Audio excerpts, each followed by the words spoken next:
मेरे प्यारे देशवासियों, मैं आप सभी को स्वतंत्रता दिवस की हार्दिक शुभकामनाएं देती हूँ। सभी देशवासी 78वें स्वतंत्रता दिवस का उत्सव मनाने की तैयारी कर रहे हैं। ये देखकर मुझे बहुत खुशी हो रही है। स्वाधीनता दिवस के अवसर पर लहराते हुए तिरंगे को हार्दिक शुभकामनाएं देती हूँ। लाल किले पर हो, राज्यों की राजधानियों में हो या हमारे आसपास हो, हमारे हृदय को उत्साह से भर देता है। ये उत्सव 140 करोड़ से अधिक देशवासियों के साथ अपने इस महान देश का हिस्सा होने की हमारी खुशी को अभिव्यक्त करता है।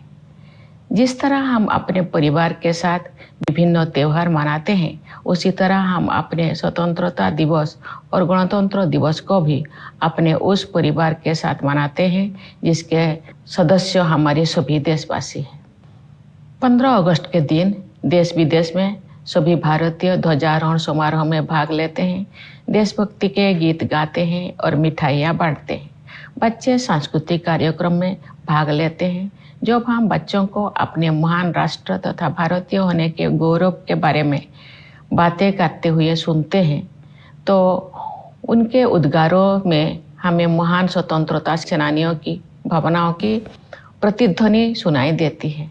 हमें ये अनुभव होता है कि हम उस परंपरा का हिस्सा है जो स्वाधीनता सेनानियों के सपनों और उन भावी पीढ़ियों की आकांक्षाओं को एक कड़ी में पिरोते हैं, जो आने वाले वर्षों में हमारे राष्ट्र को अपना संपूर्ण गौरव पुनः प्राप्त करते हुए देखेंगे। इतिहास की इस श्रृंखला की एक कड़ी होने का बोध हमारे अंदर विनम्रता का संचार करता है। ये बोध हमें उन दिनों की याद दिलाता है जब हमारा देश विदेशी शासन के अधीन था। राष्ट्रभक्ति और वीरता से ओतप्रोत देश प्रेमियों ने अनेक जोखिम उठाए और सर्वोच्च बलिदान दिए। हम उनकी पावन स्मृति को नमन करते हैं। उनके अथक प्रयासों के बल पर भारत की आत्मा सदियों की नींद से जाग उठी। अंतर्धारा के रूप में सदैव विद्यमान रही हमारी विभिन्न परंपराओं और मूल्यों को पीढ़ी दर पीढ़ी हमारे महान स्वाधीनता सेनानियों ने नई अभिव्यक्ति प्रदान की। मार्गदर्शक नक्षत्र की तरह राष्ट्रपिता महात्मा गांधी ने स्वाधीनता संग्राम की विभिन्न परंपराओं और उनकी विविध अभिव्यक्तियों को एकजुट किया। साथ ही सरदार पटेल, नेताजी सुभाष चंद्र बोस और बाबा साहेब आम्बेडकर तथा भगत सिंह और चंद्रशेखर आजाद जैसे अनेक महान जननायक भी सक्रिय थे। ये एक राष्ट्रव्यापी आंदोलन था जिसमें सभी समुदायों ने भाग लिया।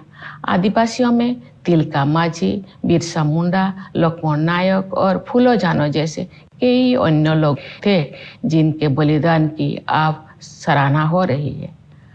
हमने भगवान बिरसा मुंडा की जयंती को जनजातीय गौरव दिवस के रूप में मनाना शुरू किया है। अगले वर्ष उनकी 150वीं जयंती का उत्सव राष्ट्रीय पुनर्जागरण में उनके योगदान को और अधिक गहराई से सम्मान देने का अवसर होगा। मेरे प्यारे देशवासियों, आज 14 अगस्त को हमारे देश विभाजन विभीषिका स्मृति दिवस मना रहा है। ये विभाजन की भयावहता को याद करने का दिन है। जब हमारे महान राष्ट्रों का विभाजन हुआ तो लाखों लोगों को मजबूरन पलायन करना पड़ा। लाखों लोगों को अपनी जान गंवानी पड़ी। स्वतंत्रता दिवस मनाने से एक दिन पहले हम उस अभूतपूर्व मानवीय त्रासदी को याद करते हैं और उन परिवारों के साथ एकजुट होकर खड़े होते हैं जो छिन्न भिन्न कर दिए गए थे। हम अपने संविधान की 75वीं वर्षगांठ मना रहे हैं। हमारे नवस्वाधीन राष्ट्र की यात्रा में गंभीर बाधाएं आई है। न्याय, समानता, स्वतंत्रता और बंधुता के संवैधानिक आदर्शों पर दृढ़ रहते हुए हम इस अभियान के साथ आगे बढ़ रहे हैं कि भारत विश्व पटल पर अपना गौरवशाली स्थान पुनः प्राप्त करे। इस वर्ष हमारे देश में आम चुनाव हुए। कुल मतदाताओं की संख्या लगभग 97 करोड़ थी, जो एक ऐतिहासिक कीर्तिमान है। मानव समुदाय इतिहास की सबसे बड़ी चुनाव प्रक्रिया का साक्षी बने। इस तरह के विशाल आयोजन के सुचारू और त्रुटि रहित संचालन के लिए भारत का निर्वाचन आयोग बधाई के योग्य है। मैं उन सभी कर्मचारियों और सुरक्षा कर्मियों का आभार व्यक्त करती हूँ जिन्होंने भीषण गर्मी का सामना करते हुए मतदाताओं की मदद की। इतनी बड़ी संख्या में लोगों द्वारा मताधिकार का प्रयोग करना वस्तुतः लोकतंत्र की विचारधारा का प्रबल समर्थन है। भारत द्वारा सफलतापूर्वक चुनाव आयोजित करने से पूरे विश्व में लोकतांत्रिक शक्तियों को ताकत मिलती है। मेरे प्यारे देशवासियों, वर्ष 2021 से वर्ष 2024 के बीच 8% की औसत वार्षिक वृद्धि दर हासिल करके भारत सबसे तेज गति से बढ़ने वाली बड़ी अर्थव्यवस्थाओं में शामिल है। इससे न केवल देशवासियों के हाथों में अधिक पैसा आया है, बल्कि गरीबी रेखा से नीचे रहने वाले लोगों की संख्या में भी भारी कमी आई है। जो लोग अभी भी गरीबी से पीड़ित हैं, उनकी सहायता करने के साथ साथ उन्हें गरीबी से बाहर निकालने के लिए भी सभी प्रयास किए जा रहे हैं। उदाहरण के लिए कोविड-19 के शुरुआती चरण में आरंभ की गई पीएम गरीब कल्याण अन्न योजना के तहत लगभग 80 करोड़ लोगों को मुफ्त राशन दिया जा रहा है, जो ये भी सुनिश्चित करते हैं कि जो लोग हाल ही में गरीबी से बाहर आए हैं, उन्हें पुनः गरीबी में जाने से रोका जा सके। ये हम सभी के लिए गर्व की बात है कि भारत दुनिया की 5वीं सबसे बड़ी अर्थव्यवस्था बन गए हैं और हम शीघ्र ही विश्व की 3 शीर्षस्थ अर्थव्यवस्थाओं में स्थान प्राप्त करने के लिए तैयार है। ये सफलता किसानों और श्रमिकों की अथक मेहनत, नीति निर्माताओं और उद्यमियों की दूरगामी सोच तथा देश के दूरदर्शी नेतृत्व के बल पर ही संभव हो सकी है। हमारे अन्नदाता किसानों ने उम्मीदों से बेहतर कृषि उत्पादन सुनिश्चित किया है। ऐसा करके उन्होंने भारत को कृषि क्षेत्रों में आत्मनिर्भर बनाने और हमारे देशवासियों को भोजन उपलब्ध कराने में अमूल्य योगदान दिया है। हाल के वर्षों में इंफ्रास्ट्रक्चर को काफी बढ़ावा मिला है। सुविचारित योजनाओं एवं प्रभावी कार्यान्वयन ने सड़कों और राजमार्गों, रेलवे और बंदरगाहों का जाल बिछाने में मदद की है। भावी प्रौद्योगिकी की अद्भुत क्षमता को ध्यान में रखते हुए सरकार ने सेमीकंडक्टर और आर्टिफिशियल इंटेलिजेंस जैसे कई क्षेत्रों को बढ़ावा देने पर विशेष बल दिया है। साथ ही स्टार्टअप्स के लिए एक आदर्श इकोसिस्टम भी बनाया है, जिससे उनके विकास को गति मिलेगी। इससे निवेशकों में भारत के प्रति आकर्षण और अधिक बढ़ गया है। बढ़ती हुई पारदर्शिता के साथ बैंकिंग और वित्तीय क्षेत्रों की कार्यकुशलता में वृद्धि हुई है। इन सभी बदलावों में अगले दौर के आर्थिक सुधारों और आर्थिक विकास के लिए मंच तैयार कर दिया है, जहां से भारत विकसित देशों की श्रेणी में शामिल हो जाएगा। तेज गति से हो रही न्यायपूर्वक प्रगति के बल पर वैश्विक परिदृश्यों में भारत का कद ऊंचा हुआ है। G20 की अपनी अध्यक्षता के सफलतापूर्वक संपन्न होने के बाद भारत में ग्लोबल साउथ को मुखर अभिव्यक्ति देने वाले देश के रूप में अपनी भूमिका को मजबूत बनाया है। भारत अपनी प्रभावशाली स्थिति का उपयोग विश्व शांति और समृद्धि के विस्तार हेतु करना चाहता है। मेरे प्यारे देशवासियों, हमें संविधान निर्माता डॉक्टर B.R. अम्बेडकर के शब्दों को भी सदैव याद रखना चाहिए। उन्होंने ठीक ही कहा था और मैं उन्हें उद्धृत करती हूँ। हमें अपने राजनीतिक लोकतंत्र को सामाजिक लोकतंत्र भी बनाना चाहिए। राजनीतिक लोकतंत्र तब तक नहीं टिक सकता जब तक कि उसके आधार में सामाजिक लोकतंत्र ना हो।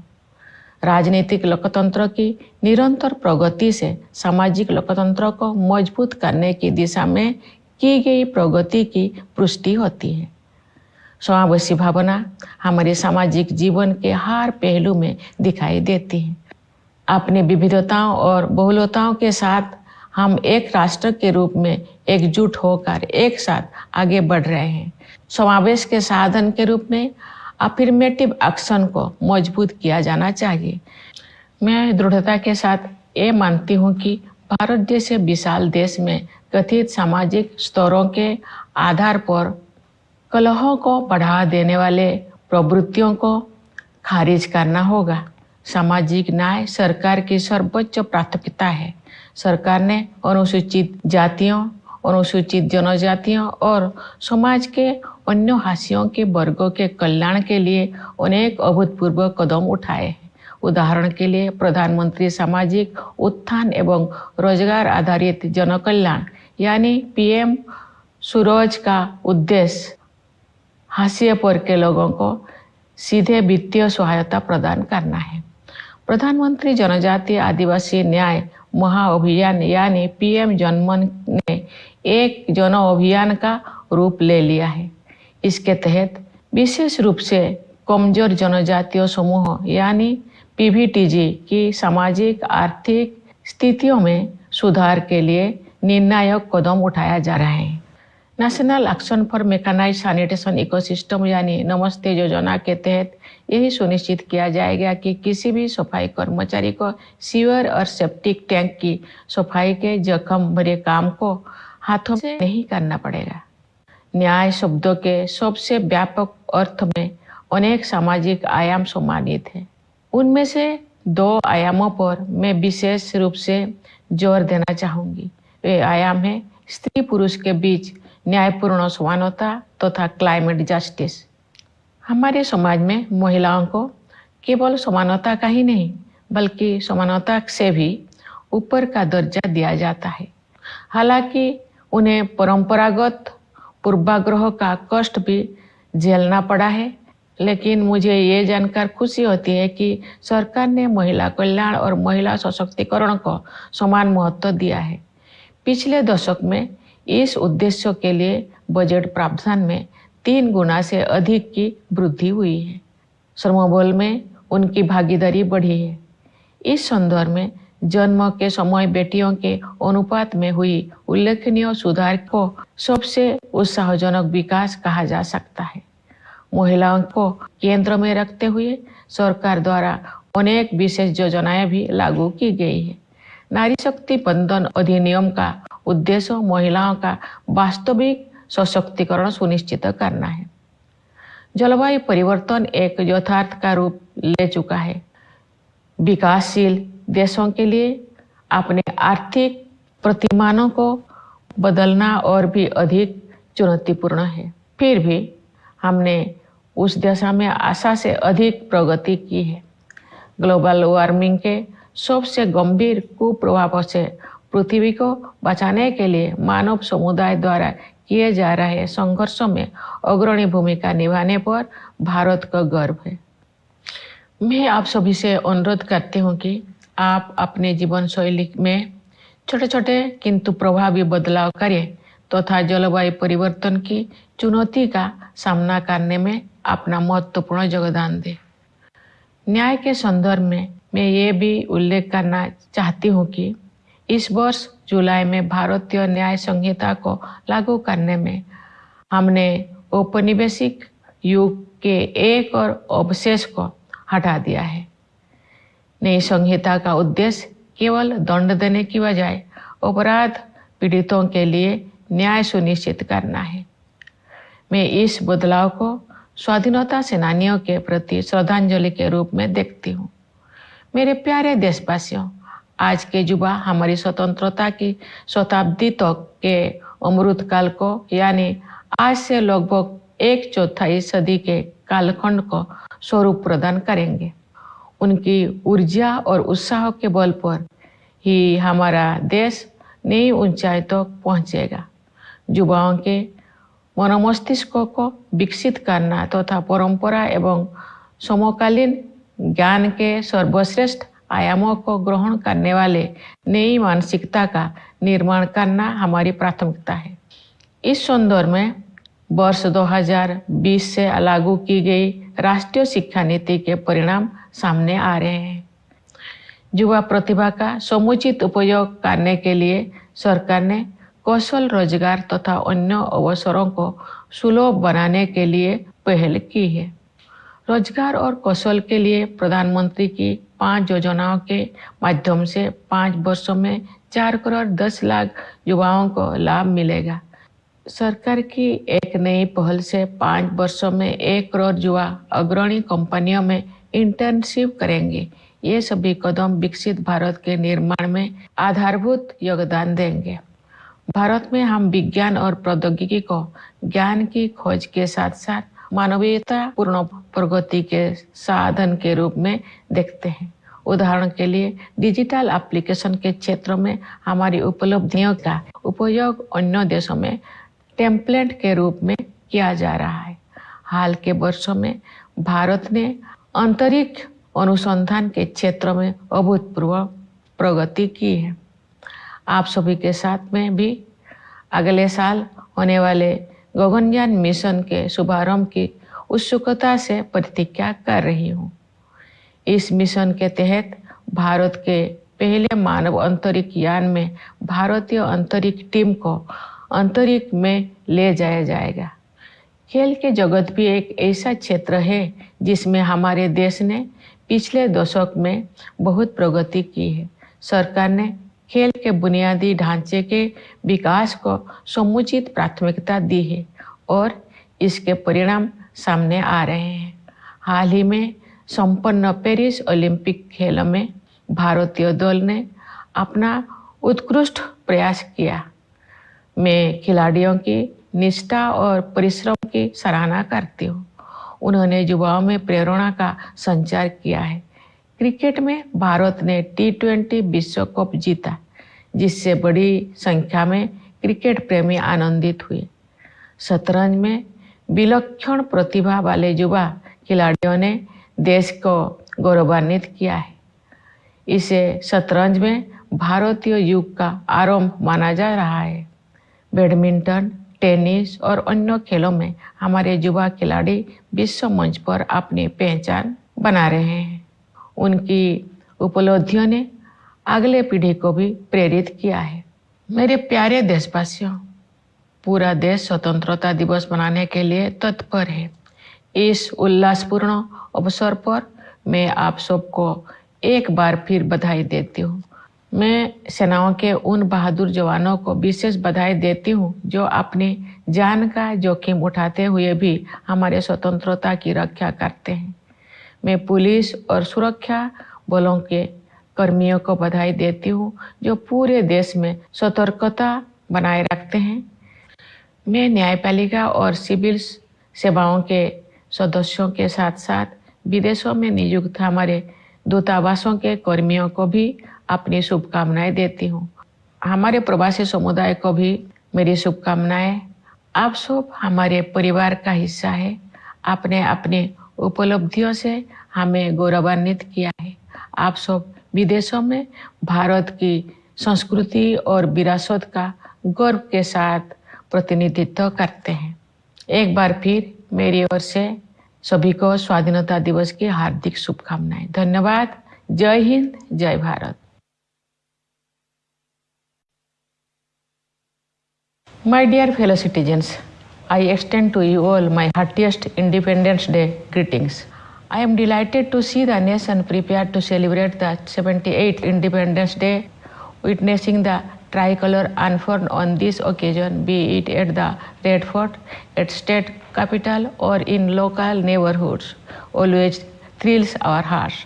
It is an expression of the joy of being part of our great nation along with more than 1.4 billion fellow Indians. Just as we celebrate various festivals with our families, we celebrate our Independence Day and Republic Day with our family that comprises our fellow citizens. On 15th of August, in all parts of the country and also abroad, Indians participate in the flag hosting ceremonies, sing patriotic songs, and distribute sweets. Young children participate in cultural events. When we hear them talking about our great nation and about the privilege of being a citizen of it, we find in their words echoes of what our great freedom fighters used to say. Then we realize that we are part of a chain that binds the dreams of those who participated in the freedom struggle and the aspirations of those who will witness the nation regaining its full glory in the years to come. Realizing that we are links of this chain of history is humbling. It makes us recall the days when the nation was under a foreign rule. Patriotic and brave souls took immense risks and made supreme sacrifices. We salute their memory. Thanks to their unceasing labor, the soul of India awoke from centuries of torpor. Different traditions and values that had continued to live on beneath the surface found new expressions in several generations of great leaders.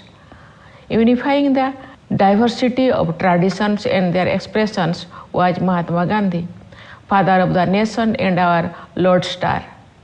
Alongside, there were great leaders like Sardar Patel, Netaji Subhash Chandra Bose, and Baba Saheb Ambedkar, as well as Bhagat Singh, Chandrasekhar Azad, and many others. It was a nationwide movement in which all communities participated. Among tribals, there were Tilka Maji, Birsa Munda, Lakshman Naik, and Phulo Jano, among many more whose sacrifices are now being appreciated. We have started celebrating the birth anniversary of Bhagwan Birsa Munda as Janajatiya Gaurav Divas. Celebrations of his 150th birth anniversary next year will be an opportunity to further honor his contribution to the national reawakening. My dear fellow citizens, today on 14th August, the nation is observing Vibhajan Vibhishika Smriti Divas, a day to recall partition horrors. As the great nation was divided, millions had to suffer forced migration. Lakhs of people lost their lives. A day before we celebrate Independence Day, we recall that unparalleled human tragedy and stand with the families that were torn asunder. We are celebrating the 75th year of the Constitution. The journey of the newly independent nation was not without obstacles. Remaining firm on the constitutional ideals of justice, equality, liberty, and fraternity, we are on the mission to enable India to reclaim its rightful position on the global stage. As general elections were held in our country this year, the number of eligible voters stood at nearly 97 crore. This was a historic record, making it the largest electoral exercise humankind has ever witnessed. The Election Commission of India should be congratulated for the smooth and flawless conduct of such a gigantic event. I thank all officials and security personnel who braved the heat and helped electors when such a large number of people exercised their franchise. It is a resounding vote for the idea of democracy. India's successful conduct of elections strengthens democratic forces around the world. Dear fellow citizens, from 2021 to 2024, India has been among the fastest growing major economies with an average growth rate of 8% annually. This has not only put more money in the hands of people, it has also drastically reduced the number of people living below the poverty line. As for those who continue to suffer from poverty, all efforts are being made not only to provide a helping hand to them, but also to bring them out of it. For example, the PM Garib Kalyan Anna Yojana, launched in the initial phase of COVID-19, continues to provide free ration to about 80 crore people, which also ensures that those who have recently come out of poverty are not forced back into it. It is a matter of pride for all that India has become the 5th largest economy in the world, and we are also poised to become one of the top 3 economies soon. This has been made possible only by tireless hard work of farmers and workers, by the farsightedness of planners and wealth creators, and by the visionary leadership. Farmers, our Annadata, have ensured that agricultural production continues to beat expectations. With this, they have contributed immensely to making India self-reliant in agriculture and feed our people. Infrastructure has received a boost in recent years. Strategic planning and effective institutions have helped expand the network of roads and highways, railways, as well as ports.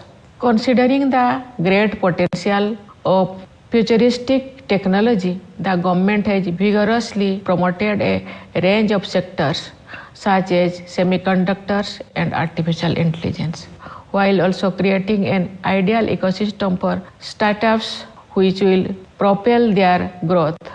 It has made India an even more attractive investment destination.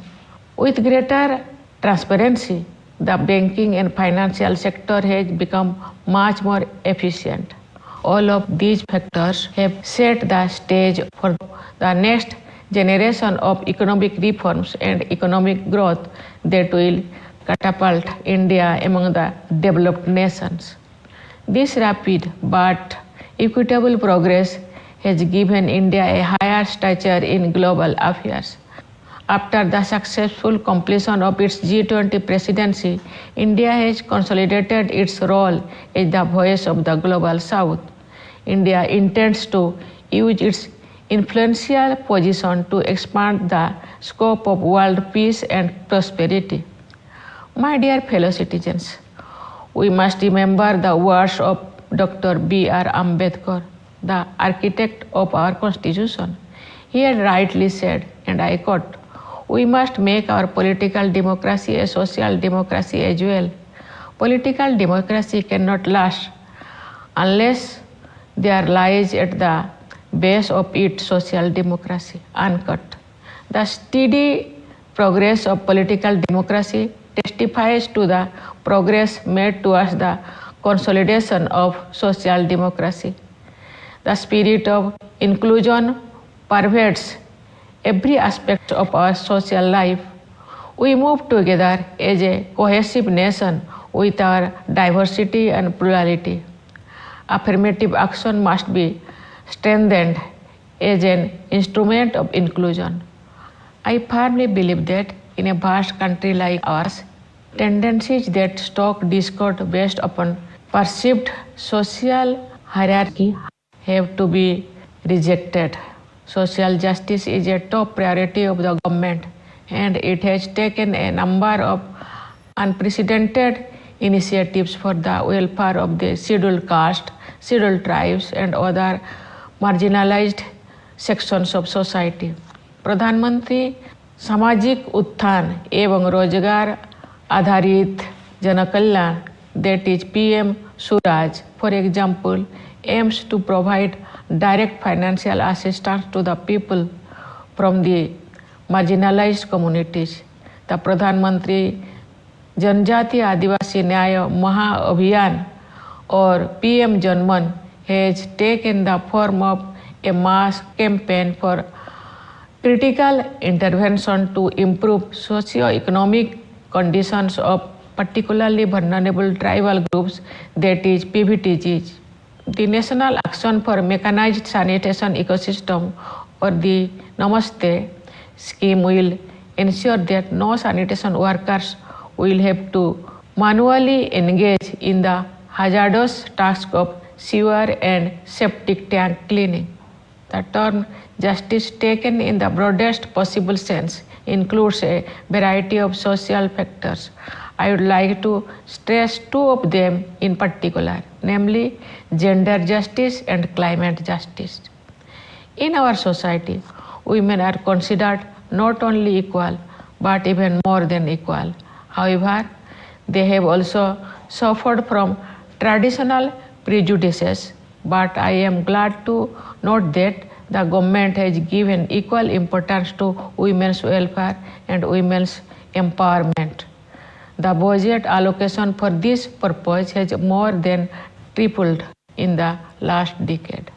Their participation in the labor force has increased. The most heartening development on this front has been the significant improvement in the sex ratio at birth. A variety of special government schemes have also been designed keeping the women at the center. Nari Shakti Bandhan Adhiniyam is aimed at ensuring real empowerment of women. Climate change has become a reality. It is all the more challenging for developing nations to change their economic paradigm. Yet we have already made more progress in that direction than expected. India is proud to be at the forefront of humankind's battle to save the planet from the worst effects of global warming. I also urge you all to make small but effective changes in your lifestyle and contribute to the cause of dealing with the challenge of climate change. Speaking of justice, let me also mention here that in adopting the Bharatiya Nyaya Sanhita from July this year, we have removed one more relic of the colonial era. The new code is oriented towards ensuring justice for the victims of crime instead of focusing on punishment alone. I see this change as a tribute to the freedom fighters. My dear fellow citizens, the Amrit Kal, the ongoing period of a quarter century leading to the centenary of our independence, is going to be shaped by the youth of today. It is their energy and enthusiasm that will help the nation scale new heights. Cultivating the young minds and creating a new mindset that takes the best of the traditions and the contemporary knowledge is our priority. To this end, the National Education Policy launched since 2020 has already started showing results. To harness their talent, the government has come up with initiatives to facilitate skilling, employment and other opportunities for them. The Prime Minister's package of 5 schemes for employment and skilling with benefit 4.1 crore youth over 5 years. Under a new initiative of the government, 1 crore youth will be doing internship in leading companies over 5 years. All this will be a foundational contribution towards building Viksit Bharat. In India, we view science and technology as part of the quest for knowledge as well as instrument for humanitarian progress. Our achievements in the field of digital applications, for example, are being used as templates in other countries. In recent years, India has made unprecedented advances in space exploration. Along with you all, I also eagerly look forward to the launch of the Gaganyaan mission next year, which will take a team of Indian astronauts into space aboard India's first human space flight. The world of sports is another arena in which the country has made great progress in the last decade. The government has rightly prioritized the development of sports infrastructure, and it is showing results. The Indian contingent put up its best efforts in the recently concluded Paris Olympic Games. I appreciate the dedication and hard work of the players. They have inspired the youth. In cricket, India won the T20 World Cup to the great joy of a large number of fans. In chess, our prodigies have made the country proud. This is said to be the beginning of an Indian era in chess. In badminton, tennis, and other sports, our young stars are making a mark on the world stage. Their achievements have inspired the next generation too.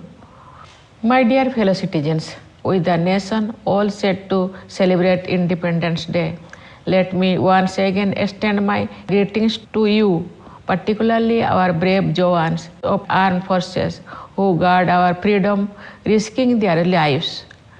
I convey my greetings to the police and security personnel who keep vigil all across the country. I also extend my greetings to the members of the judiciary and the civil services, as well as the officials of our missions abroad. My greetings also to our diaspora. You are part of our family, making us proud with your achievements. You are great representatives of India's culture and heritage. Once again, I wish everyone a very happy Independence Day. Thank you. Jai Hind, Jai Bharat.